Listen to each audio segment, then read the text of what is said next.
de l'idée de mots. Est-ce que c'est des mots clés pour vous? Le bon sens et la vraisemblance.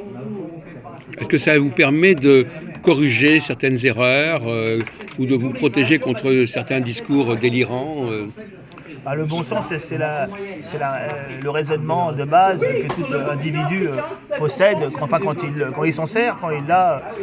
C'est ce qu'on appelle il raisonne, c'est le bon sens. Après, il y a les raisonnements plus travaillés, la logique, quand on a étudié la logique mathématique, des logiques propositionnelles. La personne là, elle connaît des règles beaucoup plus complexes, et là, c'est appliqué aux sciences et à la recherche. Mais le bon sens, c'est que s'il a un peu de, c'est sa raison, sans qu'il ait étudié quoi que ce soit, sa raison se met en place tout de suite, et c'est le bon sens. Comme dirait Descartes. Voilà, il y en a qui ont plus ou moins de bon sens. Il y en a, ils percutent plus vite que d'autres parce qu'ils sont moins obtus, ils sont plus aigus. Voilà, ça c'est le bon sens. La vraisemblance, c'est quand on vous dit quelque chose qui semble vrai, donc c'est la vraisemblance, vous considérez comme vrai d'une manière dialectique, sans être sûr. Il y a aussi l'invraisemblance. L'invraisemblance ou la vraisemblance? Non, mais les deux. Ah, oui. C'est l'inverse. La vraisemblance, c'est que ça paraît faux. Et l'autre, ça paraît juste. Mais c'est toujours dans le doute, on n'est pas sûr. C'est-à-dire que c'est une proposition, on n'est pas sûr de la chose. Donc on considère, et ça me paraît faux, ça me paraît juste, mais je suis prêt à remettre en cause ma croyance, fausse ou vraie, dans cette chose, si j'ai des informations autres qui viennent changer les choses. Mais qu'est-ce qui est le plus important? Avoir le sens de la vraisemblance ou le sens de l'invraisemblance? En principe, le bon sens, c'est une façon de par exemple, dans un texte, de bien juger. Pour revenir à la question Le bon sens, c'est bien juger. Il juge bien sur des choses, voilà, assez rapidement, sans pour autant avoir étudié la logique et tout ça. Le mec a une certaine façon de juger avec une certaine facilité, s'il a une certaine intelligence, machin, bon. Et s'il a ça, il se servira aussi de la vraisemblance qui tombera sur le coup. La vraisemblance et l'invraisemblance, il en fera bon usage. Voilà. Il ne croira pas tout et il n'ira pas tout n'importe comment, puisqu'il a le bon sens. On va dire ça. Même dans les propositions qui ne sont pas. Vous êtes là maintenant. Je vous écoute.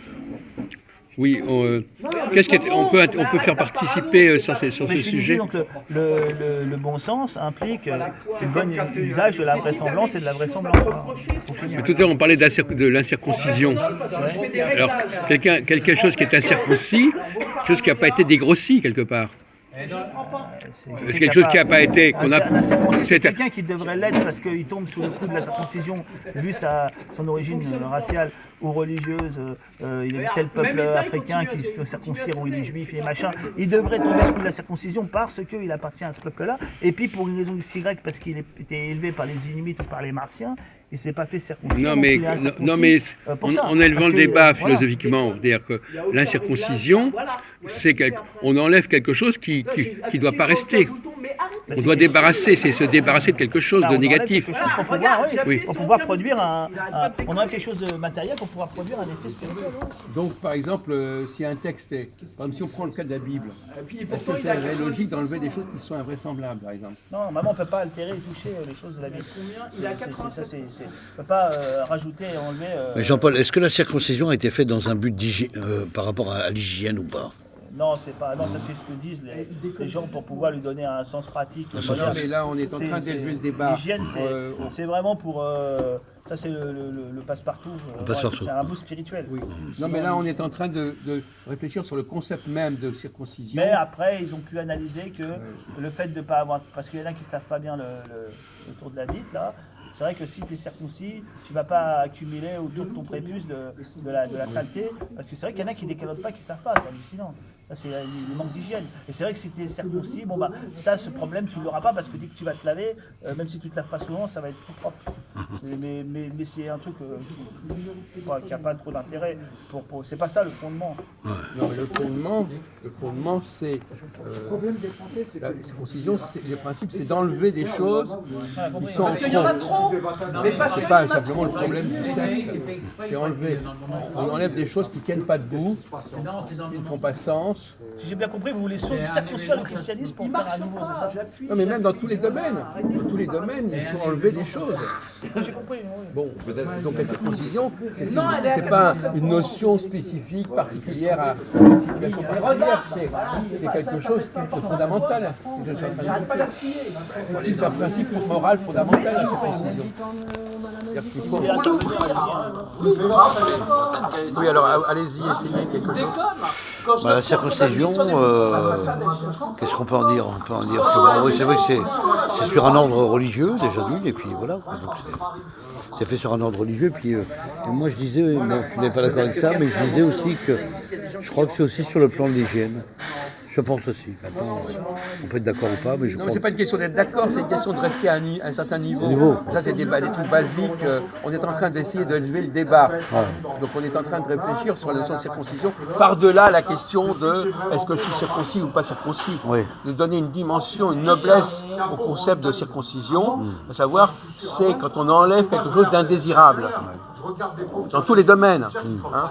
Même par exemple tout à l'heure on dit on peut circoncire un texte où il y a des incohérences.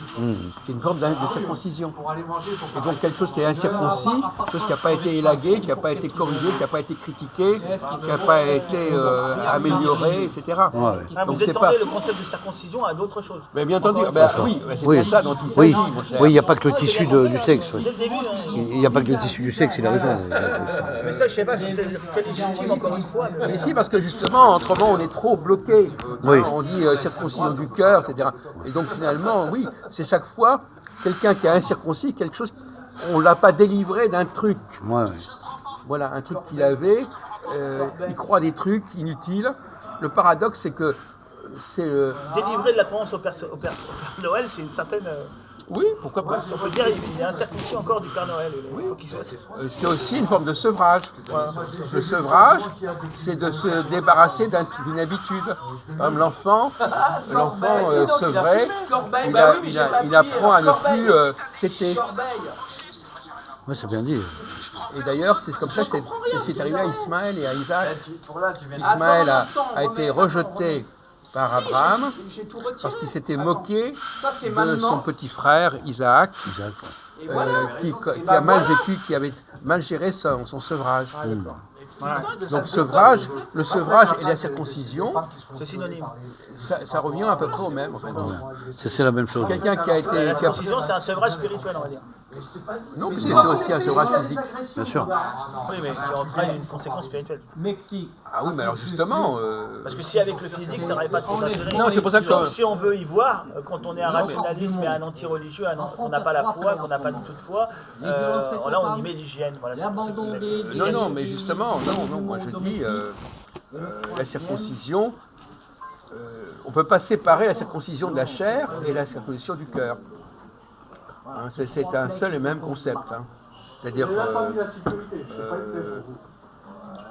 et de ce côté-là, je suis d'accord avec les chrétiens qui disent qu'on ne peut pas séparer. Mais la circoncision du cœur, dans la Bible, c'est d'abord celui qui n'a pas, qui est resté dans le polythéisme. Le monothéisme, c'est le polythéisme circoncis, purifié. Il y a un mot qu'il faut employer. La circoncision, c'est une purification. Ah oui. Et donc, un être non circoncis, il est impur. Impur, ouais. Impur et il n'a pas été débarrassé, il n'a pas été débarrassé d'un certain nombre de croyances, de pratiques. Donc c'est pas simplement une question, est-ce qu'on vous a fait un truc. D'ailleurs, curieusement, le mot incirconcis, vous savez comment on dit incirconcis en hébreu? Incirconcis, c'est celui qui a gardé son prépuce. Non, mais comment on dit en hébreu? C'est l'expression, ça.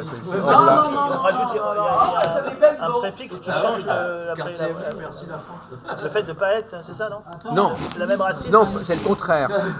L'incirconcis, c'est celui qui est. Il n'y a pas de notion de négatif. Comment le mot il se ressemble alors?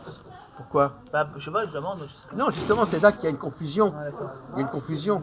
On croit qu'incirconcis, quelqu'un qui n'a pas été c'est le non circoncis, c'est celui qui a gardé quelque chose. J'ai compris, oui, ça, Il a gardé son prépuce. moi, je disais dans le mot hébreu, ce qui se ressemble les deux mots. Écoutez, vous avez le texte en hébreu, là, vous pouvez regarder, vérifier. C'est quoi le mot circoncis là? Il est où? C'est Orla, je crois que ça s'appelle Orla.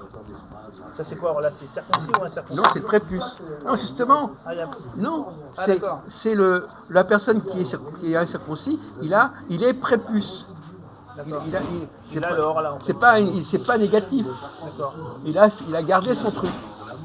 Ah d'accord, c'est-à-dire qu'il n'y a pas le mot, nous on a, oui, on prend le mot prépuce et puis on dit il est avec ou sans, c'est ça. Pour dire circoncis ou circoncis, c'est pas comme nous, on n'a pas un mot, on n'a pas le même. D'où une confusion. La même Effectivement, l'incirconcis, c'est celui qui a gardé son prépuce. C'est pas, on dit incirconcis. Oui, un circoncis, Mais oui. ça veut dire qu'il Il a raison dans le terme. Il n'a pas perdu son prépuce. Combien traduit en justice, ouais, et combien Une personne traduit- circoncis, donc Eh bien, c'est quelqu'un Combien traduit dont en on a justice et qu'on combien a condamné? libéré son prépuce. son prépuce, voilà, c'est ça. On lui a enlevé son prépuce Prépuce. et il est soulagé. Voilà. Il est dégagé. Mais ça peut être aussi ses croyances, ses fausses croyances. Ah ouais. Dans tout le monde entier, l'argent Je peux circoncire. Par exemple, si je change les croyances de notre ami Jean-Paul, je le circoncis. Voilà. Donc, donc, si j'ai compris Jacques, la circoncision n'est pas forcément une croyance. Non, la circoncision, c'est ce qui permet de se débarrasser de ses croyances. Voilà, c'est ça. Bon, cela dit, c'est vrai que quand on regarde d'un point de vue psychologique, Se débarrasser d'une croyance pour avoir une autre, non? Ou pas du non, tout, une hein. croyance inutile, une croyance qui se rajoute, par exemple. Ah, le gars peut se débarrasser sans, et après n'avoir rien alors. Parfois, le vide, c'est une bonne chose. Par exemple, dans le domaine de l'astrologie, puisque vous vous intéressez à l'astrologie plus ou moins, eh bien, la circoncision de l'astrologie, c'est par exemple des gens qui veulent, qui utilisent des planètes dont on n'a pas besoin, par exemple. Ils ont des trucs en trop. Le circoncis, c'est quelque chose il a gardé des choses en trop. Il a un truc en trop. Il faut les lui enlever. En plus, ouais, c'est ça. Comment? Je disais en plus. Moi. Non, en trop. En trop. En trop, c'est quelque chose qui est indésirable et qui est nocif. Ça veut dire que tu me vois en fait. Si tu réagis comme ça, si tu me vois. Et par exemple, donc le fameux commandement, voilà, tu n'aimeras pas d'autres dieux, autres, ça veut dire autre, quelque chose qui est en plus. Tu n'as pas besoin d'autres dieux, tu n'as pas besoin de dieux supplémentaires. Donc c'est ça la circoncision du cœur. C'est pour ça que je disais tout à l'heure à Jean-Paul, notre érudit, je disais que la circoncision du cœur, c'est le fait de ne pas avoir certains besoins, de se débarrasser de certains besoins. Ah. Parce que la circoncision, c'est vous libérer des besoins. Merci, mon cher. Très, très inspiré ce soir. Allez, on y va là.